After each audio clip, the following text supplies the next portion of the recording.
So guys, जहाँ पे आप अपने मसल्स को एक से ज़्यादा बारी ट्रेन करते हैं, वहाँ पे आप मसल्स को ट्रेन करने की फ्रीक्वेंसी को बढ़ाते हैं। जहाँ पे आप आपके गेन्स को भी मैक्सिमाइज कर पाते हैं, जहाँ पे आप प्रॉपरली और स्मार्टली वर्क करते हैं। तो आपको कौन सा स्प्लिट फॉलो करना चाहिए, या फिर आपको फुल बॉडी लगाना चाहिए, या फिर आपको पुश पुल लेग्स जैसे स्प्लिट को फॉलो करना चाहिए, या फिर आप सिंगल बॉडी पार्ट लगाना चाहिए। तो आपको कौन सा फॉलो करना चाहिए स्प्लिट, जिससे आप आपके गेन्स को मैक्सिमाइज कर सके।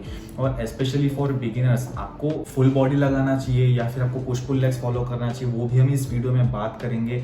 तो फिर इस वीडियो को एंड तक जरूर देखना, और इस चैनल को सब्सक्राइब करना अगर आप नए हैं तो, और इस वीडियो को जरूर शेयर करना जिससे इसकी ज़रूरत होगी, और लाइक करना भूलना मत। और हाँ, अगर आपको कुछ डाउट रहेगा तो मुझे इंस्टाग्राम पे मैसेज कर देना, मैं आपको डेफिनेटली मैसेज कर दूंगा रिटर्न अगर आपको कुछ डाउट होगा तो। हमारे इंडियन ट्रेनर्स ने तो आपको बोला ही होगा कि आज मंडे को चेस्ट करते हैं, कल बैक करेंगे, फिर उसके बाद लेग्स करेंगे, देन शोल्डर करेंगे, फिर आर्म्स करेंगे, और इस तरीके से आपका वीक पूरा खत्म, जिसमें आप आपके मसल्स को एक बार ही ट्रेन कर रहे हैं पूरे वीकली। तो यहाँ पे आपके मसल्स को ट्रेन करने की फ्रीक्वेंसी एकदम कम हो जा रही है, जो कि एक है बहुत कम है। जहाँ पे आपके मसल्स को ट्रेन करने की फ्रीक्वेंसी कम हो जाती है, वहीं पे आपके गेन्स भी कम हो जाते हैं। Yes, so push pull legs और फुल बॉडी वर्कआउट स्प्लिट में ऐसा क्या डिफरेंस है? पुश पुल लेग्स में ये होता है कि समझो आपने मंडे को चेस्ट शोल्डर ट्राइसेप्स लगा लिया, तो फिर आप वापस से नेक्स्ट आफ्टर 2-3 डेज आप वापस से चेस्ट शोल्डर ट्राइसेप्स लगा सकते हैं। मतलब आप सेम मसल्स को वापस से एक बार हिट कर रहे हैं वीकली, जिससे आपको मसल्स को ट्रेन करने की फ्रीक्वेंसी जहाँ पर बढ़ रही है, जिसमें वो बार बार उसमें माइक्रो टीयर्स हो रहे हैं, वो रिपेयर हो रहे हैं और स्ट्रॉन्ग हो रहे हैं। जहाँ पे आप सिंगल बॉडी पार्ट लगा रहे थे, वो ईयर तो हो रहे थे, मसल्स रिपेयर भी हो रहे थे, बट वो ट्रेन वापस से नेक्स्ट वीक हो रहे थे, जहाँ पे उनको बहुत लंबा गैप मिल जा रहा था।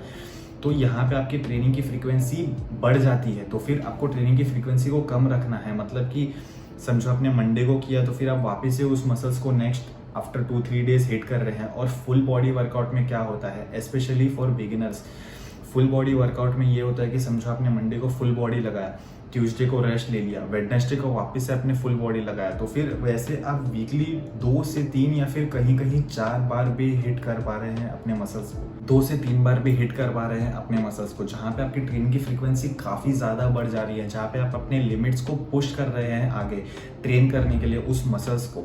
और बिगिनर्स में एक तो न्यूबी गेन्स का काफ़ी फ़ायदा होता है, जिनमें उनकी बॉडी 3 to 4 मंथ्स बहुत ज़्यादा चेंज होती है। मतलब आपको आपके वेट में बहुत ज़्यादा डिफरेंस देखने को मिलता है, ऊपर या फिर नीचे, जैसे भी आपका गोल हो। तो फिर आपको सीरियसली फुल बॉडी वर्कआउट को फॉलो करना चाहिए अगर आप एक बिगिनर हैं, या फिर आपको थोड़ा बहुत टाइम हो चुका है, या फिर अगर आप जिम ज्वाइन ही करने वाले हैं तो भी। तो फिर आपको फुल बॉडी वर्कआउट फॉलो करना चाहिए हर ऑल्टरनेट डेज, जिसमें आप वर्कआउट लगाएंगे और अपने गेन्स को मैक्सिमाइज कर पाएंगे इजीली, और अपने लिमिट्स को भी पुश कर पाएंगे। वो एक बेटर ऑप्शन है rather than single body part लगाना। क्योंकि अगर आप अभी भी सिंगल बॉडी पार्ट लगा रहे हैं, तो आप आपके मसल्स को ट्रेन करने की फ्रीक्वेंसी कम कर दे रहे हैं, जहाँ पे वो 2 से 3 बार ट्रेन होकर और फास्ट और अच्छी तरीके से ग्रो हो सकते हैं और स्ट्रॉन्ग ग्रो हो सकते हैं। वहीं पे आप उसको एक बार ही ट्रेन कर रहे हैं और नेक्स्ट वीक डायरेक्टली ट्रेन कर रहे हैं, जिसमें उसको टाइम पीरियड बहुत ज़्यादा मिल जा रहा है।